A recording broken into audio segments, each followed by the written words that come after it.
name is George Galloway, presenter of Kalima Horra on Almayadeen television. Mind you, I don't mince my words. I speak Kalima Horra, and my audience does too.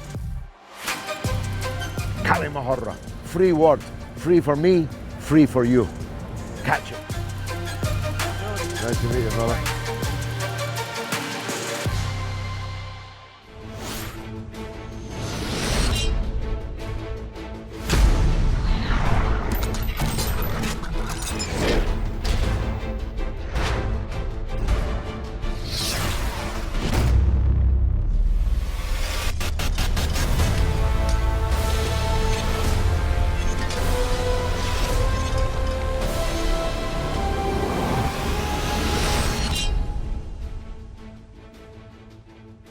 Welcome to Kalima Horra with me, George Galloway, on Almayadeen television, coming from London, but talking about Afghanistan, in particular, seeking to learn some lessons from the long nightmare of 20 years of NATO occupation of that country, which ended so ignominiously with the American armed forces stealing in the middle of the night out of the country like a thief in the night. Redolent of the collapse of American power in Southeast Asia, in Saigon, in 1975, at least for people of my age.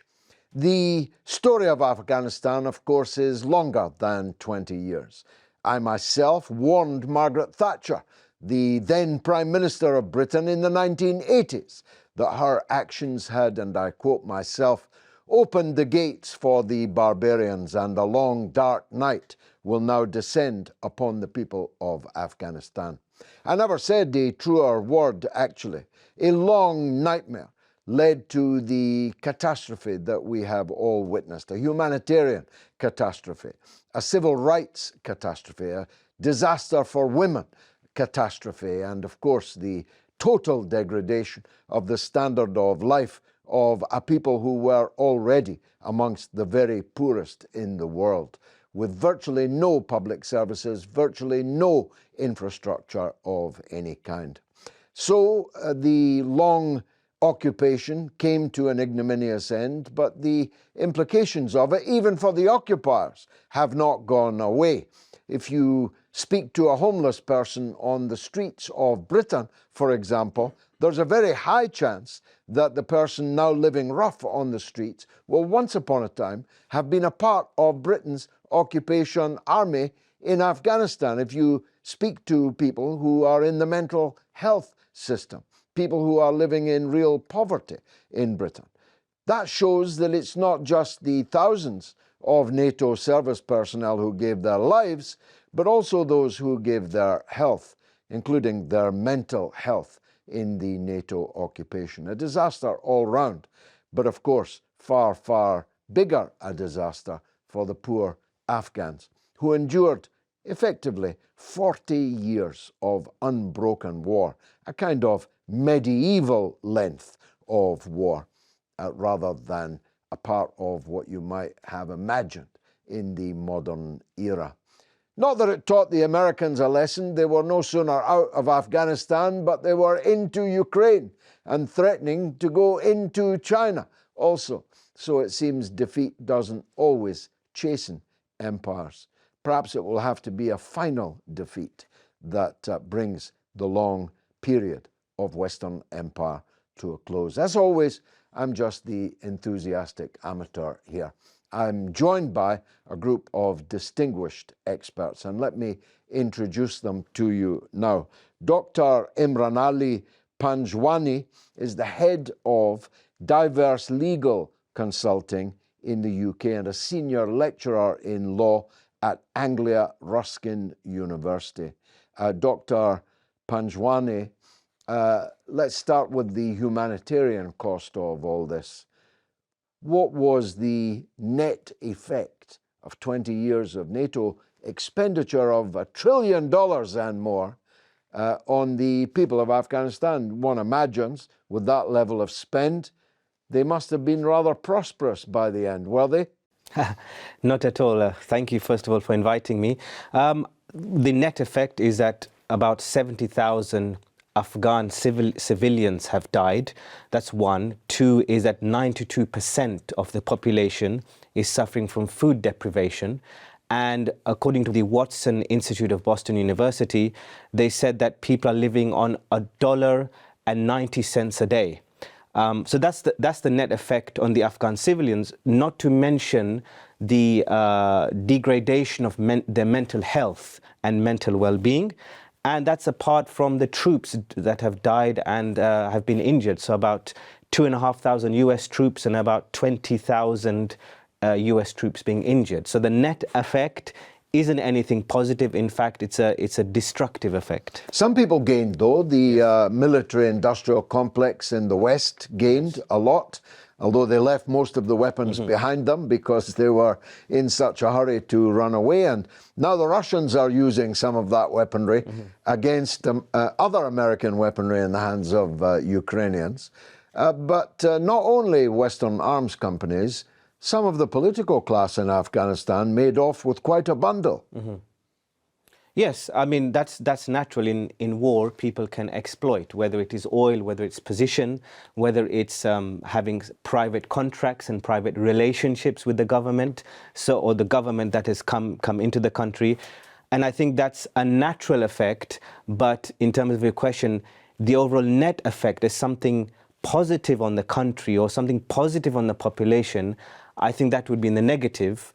But yes, as you know that over centuries, there'll always be a few people that will benefit from war, yes. What about the question of women? They undoubtedly made a return to the workplace. I mean, once upon a time before the late 1980s, women were everywhere. I've been there and talked to women professors and journalists and broadcasters and so on. I knew Afghanistan in former times. They made something of a return to public life before the return of the Taliban to power.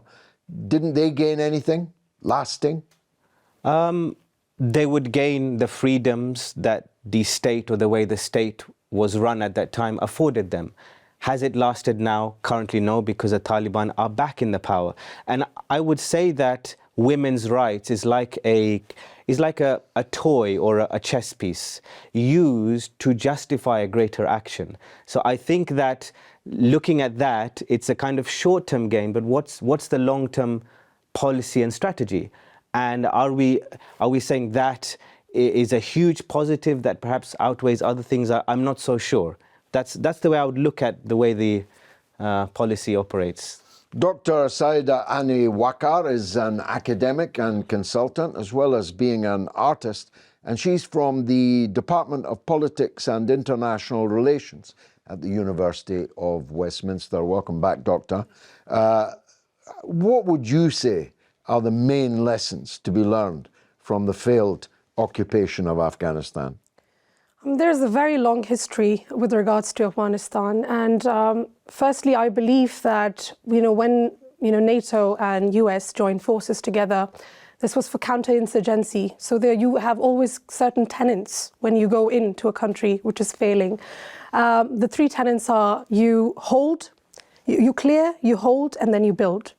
And unfortunately, the NATO forces as well as the US has failed in a lot of ways there.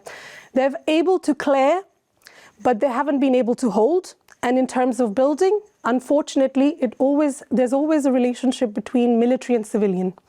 And that relationship has been affected massively, especially with regards to the civilian, on the ground. Because once you have cleared an area, which is deemed to be quite insecure, or where you think that, insurgencies might take place again and again, you're there, but then you're not able to hold and not able to protect that area, not secure that area. And that was the biggest, I think, defeat that I say has been in terms of looking at how they have actually been trying to rebuild. So once you have left that place, just cleared it, and you are forcing, the contractors, the civilian contractors to build something, to bring schools, to have a sort of an infrastructure, they themselves are afraid because they're not very sure whether that place is secure or not. So I believe that that's where the tenets, the three main tenets, they have failed completely. And also, I was just reading the other day about how, I'm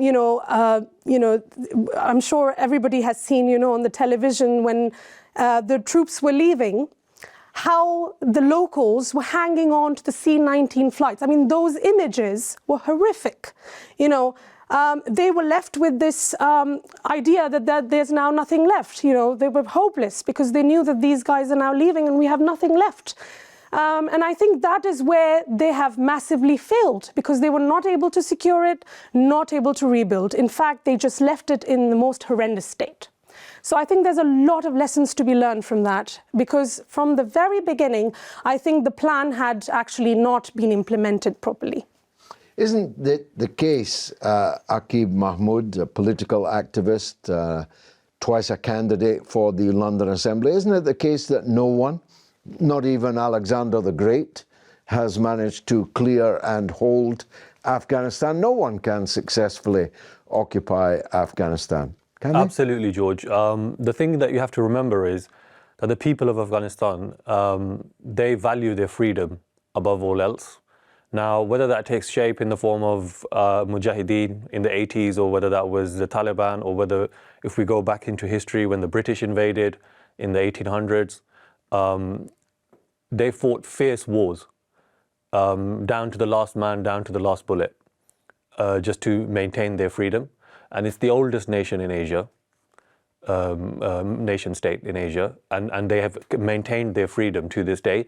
And they've seen off, as you said, superpowers, whether it's from Alexander the Great all the way up to the United States and the Soviet Union in between that. So they do maintain their freedom at almost every cost. The other thing that we have to remember is, and following on from the doctor's point, that the plan, nobody actually knew what the plan was going in. They went in with a strategic plan that we will bomb these people out of existence and we will stay there for the next 100 years and we will control the region, because Afghanistan is the heart of Asia. If there is peace in Afghanistan, or if you control Afghanistan, you control Asia. If there is instability in Afghanistan, the whole of Asia is unstable. And that is what they wanted. They got the second best prize, which was to make it unstable, and left. And that's what they've left Afghanistan with. They destabilized Pakistan apart from anywhere else, didn't they? It's not just Pakistan, because, as I said, the entire region depends on a stable Afghanistan. If you look at China and its interests in Afghanistan, if you look at Russia and the route that it needs to get to the warm waters of the Arabian Sea and the Persian Gulf, that all depends on a stable Afghanistan. And so the reason why the Americans left in such a hurry, and why they allowed the Taliban to take over in such a way in 2020, was that they wanted to get the second best prize, which was, if we can't have it, no one can. And so we'll just leave it as a no man's land, which is unstable. It's going to be, a place of intrigue, and it's full of spies, and, all of these different countries are using their own machinations to achieve their own ends, and it's a complete mess. Let's hear from Professor Paul Moorcraft, nowadays in Wales, but when I first knew him, he was an official at the UK Ministry of Defence. Professor, welcome to the show. Well, it's nice to talk to you, George. Dr. Paul, with your extensive experience of war zones and conflict, what do you think are the main lessons we should draw from the failed 20-year NATO occupation of Afghanistan? The simplest thing, which I know you'll agree with, George, is that the more the West intervenes, the more problems they cause. Ever since the end of the First Cold War, 1991, every single Western intervention, whether it's Afghanistan, Iraq, Libya, whatever, has caused lots of problems. So that is one of the obvious measures, because you could argue that the West intervened in Russia. It was all the young experts, American experts, going into Russia after 1991 and telling the Russians how to run their economy, which was very humbling for a proud nation. So all the Western interventions, nearly always, there's one or two examples in Sierra Leone, but mostly it's been disastrous. And in Afghanistan, it has been totally counterproductive. the state is much worse than it was before, despite 20 years of nation building. So it's counterproductive, and maybe it's arrogant to assume that the West can build nations. Could the Americans and their allies have achieved anything in Afghanistan? Well, initially, they did control al-Qaeda. Now, despite what's said in the bazaars, most of the bazaars in the Middle East, personally, I don't doubt that Osama bin Laden's organization had a great deal to do with 9/11. And they were driven out of Afghanistan. But was it necessary to control the whole country for so long? Well, no. No, because most of the fighters in Afghanistan were simple nationalists. They were the same people who had been fighting, inverted commas, on the American side against the Russians in the 80s, which I experienced. So, but there was some development. Of course there was. Women's education, which the Taliban has frankly reversed, education, schools, hospitals, there was some development despite the tremendous corruption. So the West did try to modernize the state, but it's pointless if the people within that state don't want to have that kind of modernization. Well, it was evident from more or less the beginning that President Bush wasn't up to the successful occupation of Afghanistan, but several other presidents came and went and continued the same policy. Why did they all fail? To understand Afghanistan, you have to understand the history, you have to understand the clans, the various groups, the various religions. It is a complicated country, and it is not a Western country. It's entirely different culturally. And that is one reason why you simply can't graft a modern economy onto a traditional one. And there was a lot of eagerness, I think, particularly in the cities, to develop and to adopt education and modern system. And the lots of newspapers, lots of television, lots of radio. In the countryside, very little had changed. And that's where the strength of the Taliban, the resistance to the Americans were. So it didn't work, but I think there were some genuine intentions. The idea of naked imperialism is just, it's just not right. People were trying to do some good, not just the soldiers, but civil societies, NGOs. They were trying. And now look at the country. People are starving. If it's obvious that the occupiers did not really understand Afghanistan, it's obvious that this has been repeated over and over again since. Repeated in Iraq, repeated in Libya. They attempted to repeat it in Syria. Why don't these people learn the lessons of these societies that they invade, occupy, and then have to run away from? Well,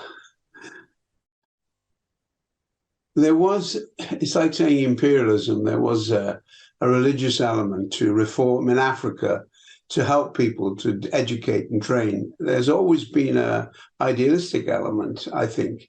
But mostly it's simple, straightforward exploitation. And in a sense, the Americans believe that they should expand their way of living, and people don't want that. It just doesn't work.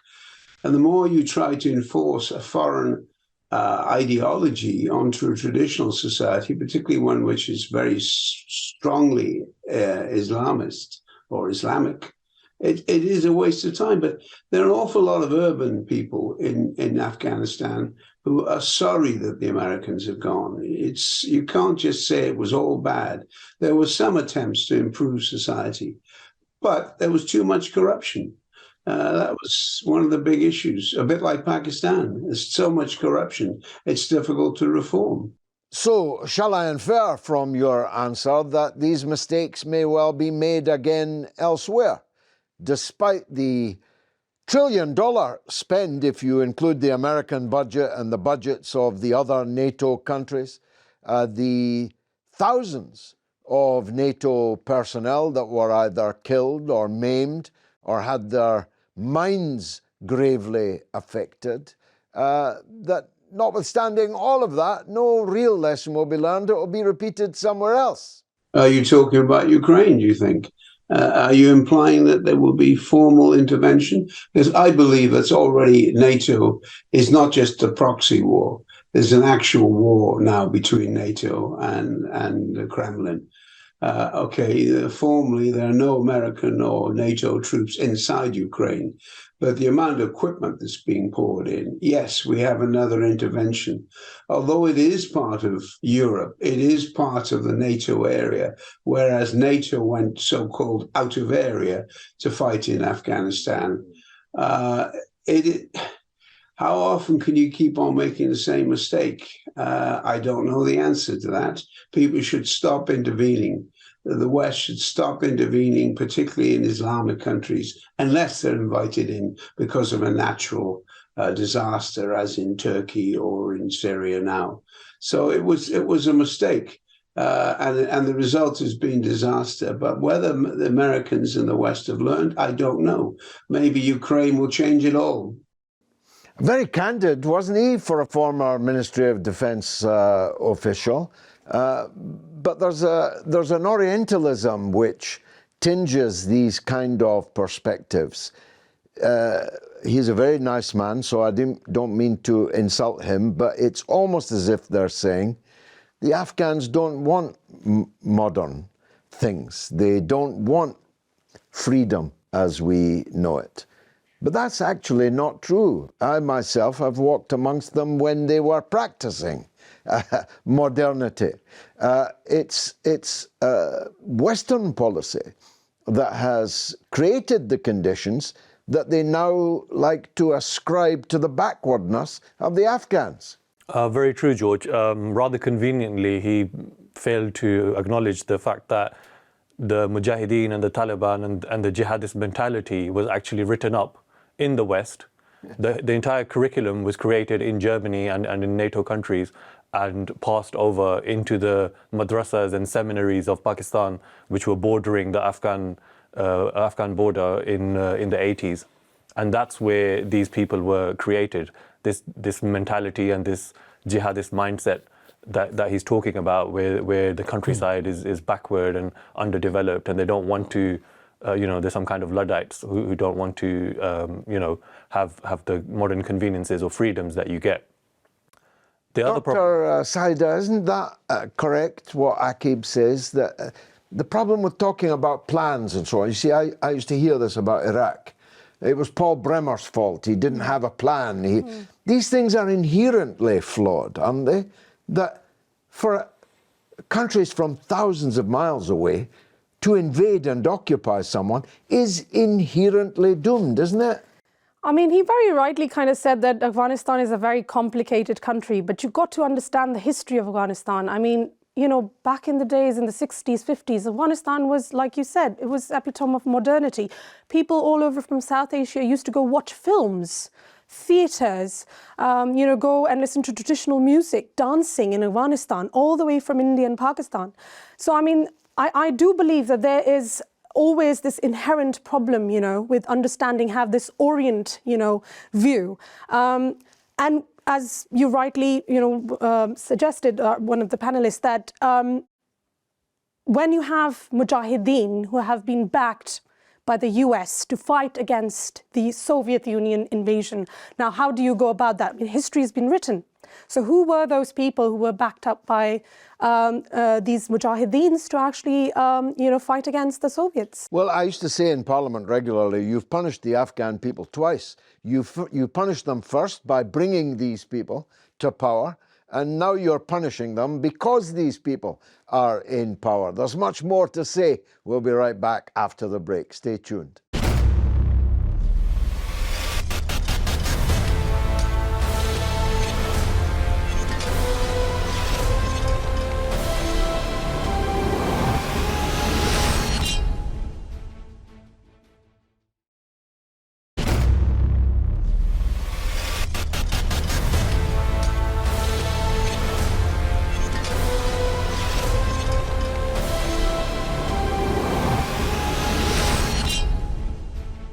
You're watching Kalimahora with me, George Galloway, in London for Almayadeen television, talking about Afghanistan. Now, I first met my next guest more than 40 years ago when he was the chief foreign correspondent for the Guardian newspaper, when that was something to be. Nowadays, not quite so much. He's an author of tons of books, the latest of which is Ghosts of Afghanistan. He is Jonathan Steele. Jonathan, welcome to the show. It's a pleasure. Jonathan, in your book, you make it clear that this was another of the Bush and Blair wars, but plenty of presidents and prime ministers continued the war and occupation afterwards. Who should share the blame for this disaster? Well, I think the failure was at the very beginning when they decided to topple the Taliban, which was not necessary if they were going after Al-Qaeda, because Osama bin Laden, although he had been a guest of the Taliban, after the 9/11 atrocities in New York and Washington, he left Kandahar and went into the mountainous area where he was beyond the control of the Taliban. And the Taliban had no previous knowledge of the 9/11 planning. It was a surprise to them, just as it was to everybody else in the world. So the mistake was to go in and topple the Taliban. They should have just mounted some kind of police action to find Osama bin Laden and deal with Al-Qaeda without overthrowing the regime of the country of Afghanistan, which was at that time the Taliban. You make the point, few could dispute it, that it was a fundamental mistake to attack the Taliban rather than hunt down Al-Qaeda. But what about the subsequent period of occupation? Who takes the blame for that? Well, they were embarked on a plan which was to try and build up Afghan military forces and to develop the country economically. But there was massive corruption, and the economic programs that they put through didn't work very strongly outside the main cities of Mazar-e-Sharif and Kabul and Kandahar. So most Afghans got no benefit from it. And the tactics of the US forces particularly, which was the dominant group in the NATO contingent, were often quite brutal. They were using night raids where they would go into villages and surround compounds, storm in and embarrass the people who were often unrelated to the Taliban. So they created their own enemies by their bad tactics, military tactics. They were going into houses where there were ladies, and there was a violation, obviously, of people's private areas of their houses and land. And with foreign troops coming in, it was considered criminal by the Afghan people, and they didn't welcome the US and NATO forces. It's pretty obvious that incoming administrations, whether in Washington or London, were aware that the policy wasn't working. Why didn't they change it? Why did no incoming administration, who must all have known that the policy was failing, why didn't they change it? Why did they keep on doubling down? Well, they wanted to withdraw at various points, but they could never be clear that the Afghan military forces would be able to fill the vacuum when the foreign forces left. So every time they came up with a plan to leave by the end of a particular year or the year after that, they said, well, we're not really ready because the Afghan forces aren't in a position to take control. So that meant that there was never any kind of deadline. So ultimately, the Doha Agreement of 2020, which laid down the conditions for withdrawal, was just an open-ended commitment by the US to leave and NATO to leave without any real guarantees from the other side that the Taliban would cease fighting.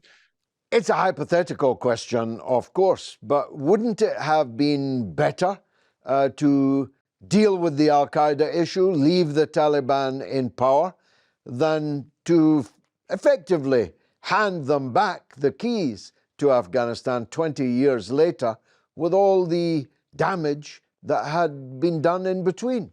Well, it's hard to make a comparison because it's hypothetical, but I think that was the basic equation, that at least when the Americans left, there would be peace at last, instead of 35, 40 years of civil war.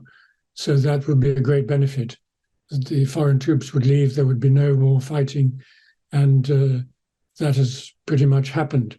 The Taliban are in almost 98% control of the country. There are one or two pockets where they don't control it, but basically they control the whole country. And but the civil society has been squashed, and human rights for women particularly have been squashed. President Bush said he wanted to introduce a modern democracy in in Afghanistan. Of course, he failed. He didn't know how to do that. How could he? There's not really a modern democracy in his own country. But that seems to imply that this kind of nation building, exporting Western ideas of democracy will be repeated, will be carried out again and again in one place or another. Well, you cannot bring democracy through the barrel of a gun. That is the main lesson. You can't just fight your way to bringing a democratic society if there has not been one before. But if it's a country like Afghanistan that's never had democracy, you can't rebuild it when there's peace, because there's no tradition of democracy, there's no understanding of what it means, there's no acceptance of compromise and give and take in a political arena. So that is the problem. You can't bring democracy at the barrel of a gun. Dr. Imranali, let me put another lesson that should be learned to you. I know that in your legal field you've come across this. A whole section, we could call them a comprador, of Afghan society attached themselves to the occupation as interpreters, as soldiers, police officers, and so on. And some of them were left hanging on to the wheels of the American aircraft as they left. Many, many thousands of them are not welcome in the countries that they served, and are regarded as collaborators by the people in their own society. Isn't one of the lessons, don't trust the empire to look after you when things go upside down? Yes, exactly. And in fact, in 2021, along with some other community centres, we were dealing with the Afghanistan evacuation crisis. And exactly this problem reared its ugly head. And interpreters, contractors, they were trying to escape Afghanistan. We were writing to MPs, members of parliament, saying, look, can you please give them safe passage? And just to give you this sort of real life experience, I was writing letters on behalf of my consultancy, and they would show the letters to the military guards in the airport. They were allowed to come in the airport and enter the airport, but they were stopped at the last gate to enter the airplane. Why? Because there was a military database. I'm just giving the example of the United Kingdom. There was a military database of who could board the plane and who couldn't. So first of all, that's primary evidence for you that there was already people selected based on a particular criteria, which can go in later, of who would board the plane and not. And as a second piece of evidence, and I'll end because other people want to speak, is that we do have data whereby there was meant to be insurance money exactly to help the contractors and interpreters and such people, but that insurance money that was actually promised by the Americans to give to those people who were suffering or needed to get out of the country was actually pocketed. And I think the figure is almost £60 million. Yes. Well, blow me down. How surprised am I? Dr. Annie, again, we hear from Jonathan Steele about the situation of women. But isn't it the case that, first of all, women are part of the society? If the society is being crushed, then the fact that they can go out and work is only of marginal benefit. If their sons are being killed, if their houses are being stormed by the occupation forces, it's not going to be heaven on earth for women. But secondly, wasn't this just an urban phenomenon? The congestion zone of downtown Kabul was a woman-friendly zone, but the rest of the country was not. That's absolutely correct. I think this is where the rebuilding of the state just went completely wrong, because they were only focused on the major cities. And outside, there was hardly any awareness, any school, even if there were in certain villages, because there was a vacuum always left, you would always have some sort of insurgencies in those little villages somewhere. And the only thing that these coalition forces could do at that point, or the military could do, was just go in, try to clear the place, and then force the US aid and every other organization to sort of build as quickly as possible. Now, how is that possible? If you just leave a place, you think that it's clear, and then you leave, you actually, again, bringing in this massive gap. And hence, unfortunately, I think the further you go out from these congested zones, as you say, you will find that there's no awareness, no education, nothing, especially for women. And that has been the basic major issue. Even the civilian contractors who'd been contracted to help in interpretation, the women. In fact, I was in contact with this one particular woman who was an interpreter, and she could speak about 5-6 European languages. And she told me herself that how horrendous the situation was when they left. And she was told that, she'll be able to get some access somewhere in one of the European countries. And she wasn't. And she said that as soon as she moved out to her village outside, they had nothing, no schools, nothing. There was no infrastructure whatsoever. So she had been living, and they had been in telling a fool's paradise, in a fool's paradise completely. And as you must be aware of how, there has been a bombing, suicide bombing in a school in Afghanistan, where 85 young women, girls have been, killed. So it's an appalling state where you actually have just created certain congested zones. You have not gone beyond and rebuilt and reconstructed and helped the population that actually need that sort of awareness, unfortunately. Akib, what's wrong with these people? In Saudi Arabia, more than half of the students in Saudi Arabia are girls. In Iran, girls and women are everywhere in the public sphere, particularly in education. What is it about the Taliban take on Islam that makes them so poisonously reactionary on these subjects? There's a tendency to think of the Taliban as a monolith, which they're not. The Taliban is actually a mixture of disparate groups of, gangsters and criminals and, militant scholars and, not peaceful, but dialogue-orientated politicians as well are included in there.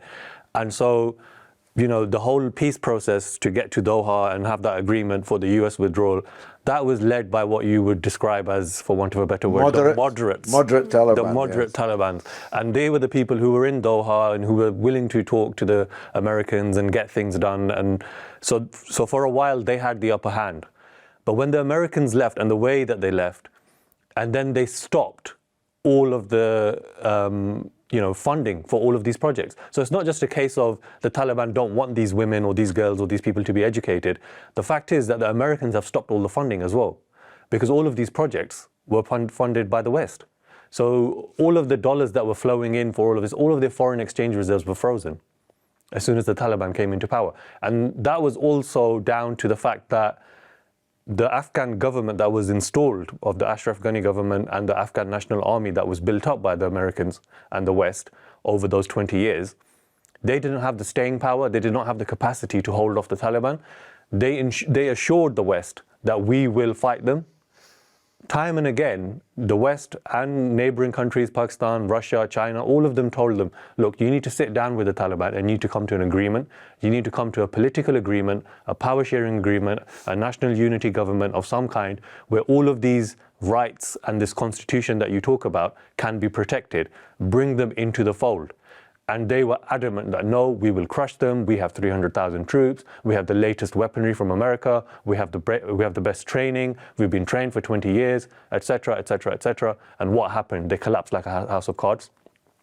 Now the Americans saw this and decided to, throw more fuel on the fire and froze their assets, which allowed the hardliners to come back and say, well, we're going to do this, this, this, and this, more and more extremist measures until to punish the Americans by punishing themselves. I know it sounds rather retrograde, but that's exactly what's happening there.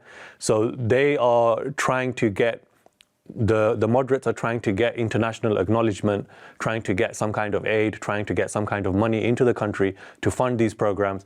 The hardliners are saying, no, the international community has abandoned us, Pakistan has abandoned us, all of these neighboring countries have abandoned us, and we're going to do it our way, and we're going to, ban these girls, and we're going to ban education, and we're going to, get rid of every sign that the occupation was here.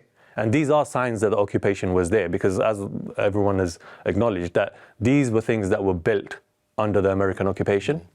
And so that's the reaction that's coming from there.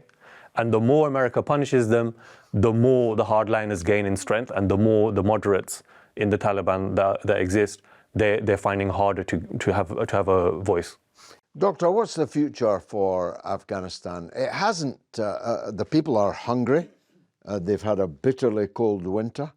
As Aqib says, their own sovereign wealth, such as it was, has been stolen and frozen and will likely never be returned. But at the same time, the instability that Aqib thought the US might have settled for, that second prize, that hasn't really happened either, because the Afghans have been surprisingly adept at making quite decent relations with their old Russian foe, for example, with China, and even with Iran, religiously speaking, the very antithesis of their mindset. Which way is it going to break, do you think? Well, I think that you have to allow a state to go through its complexities and emerge better. I mean, only in the 19th century here, Oxford and Cambridge refused to give degrees to women and Unitarians. So in both of the scholars' comments, said the two professors, as I said, there's that tinge of, as you said, Orientalism, this way of looking at the world, that Afghanistan is so complex and United Kingdom, for example, is not complex. I mean, you only have to see what we're suffering here with the protests. So I think, sadly, now we're in this state. As Jonathan Steele said, it would have been better had US and UK not gone in to such a degree in 2001, for example. But now we're in this state. You have to allow the complexities to play out. And the only thing I feel we can pray for is we don't want further loss of life. I think that this idea of women's rights is an important thing. Of course, it's an important thing, but it's not as important as somebody not being able to feed themselves or somebody losing their life. So as long as there is safety and this lack of conflict, at least that brings about some stability in which, as Aqib said, these kind of different elements can come into play. Dr. Rani, that point about stability is a good one, isn't it? Because after the fall of Dr. Najibullah, a period of utter anarchy and chaos took place. And ironically, the Taliban were supported by the people to establish their rule in the first place because they brought order. They ended the period of savage anarchy. Are they capable of keeping that kind of order and stability now? Is the new Taliban going to be adept at that? I think what analysis suggests is the Talibans are really very much, heavily relying on their raw natural resources as such. And at the same time, they are bringing out this modern, outlook, going to Doha, and telling, well, actually, we're not very much against women's education. In fact, we're, pretty much open with that. We're not the hardliners we were. But at the same time, when, Afghanistan was at that point occupied by these coalition forces, even the civilians were quite wary of the fact that now that, the Taliban voice has quite died down, they're not very annoying anymore. But in fact, these foreigners who are coming in and actually sort of like bringing in more chaos and corruption are pretty much annoying. And hence, it left quite a lot of vacuum, outside, these cities where Taliban obviously started to grow back in being popular. But I do believe that we can't go back to the future, but we can only, see that whether, these Western forces are willing to actually sit down and have a proper bilateral or, multilateral talks with Taliban and get to a certain point where, ideas or rebuilding state or how they are going to go about rebuilding that state. Aqib, last word to you. Are they going to achieve the kind of stability that certainly their neighbours want to see? Or will this kind of no war, no peace situation that exists now between the West and Afghanistan lead to not just the growth or the strengthening of the hardliners in the Taliban, but even worse than the Taliban, the Al-Qaeda, ISIS mentality? Might they begin to grow and then become a security threat, not just to the people around Afghanistan, but as we found out in New York and elsewhere, a security threat to everyone? Absolutely, that's the greatest fear at the moment, because ultimately it's the West's responsibility. We went in there, we destroyed that country, we gave them the the idea that we're going to rebuild their nation and we're going to give them a constitutional democracy, and then we abandoned them to the Taliban. We took away all of their financial resources as well at the same time. So it's quite rich for us to sit here and point fingers at the Taliban, in the West, especially Western politicians, to say, oh, they're against women's education and they're against this and they're against that. But the reality is, we gave seats on planes to dogs, but we didn't give seats on planes to Afghans who helped, collaborated with our occupation. The reality is that we took away their money, and we're refusing to talk to them now and engage with them in any meaningful way. That's the reality, and that's what all of the region has to come together and explain to the West that this is not okay, and they need to come to the table with other countries in the region and help, not the Taliban, but the people of Afghanistan. They need to offer them a solution to the problem that we have created.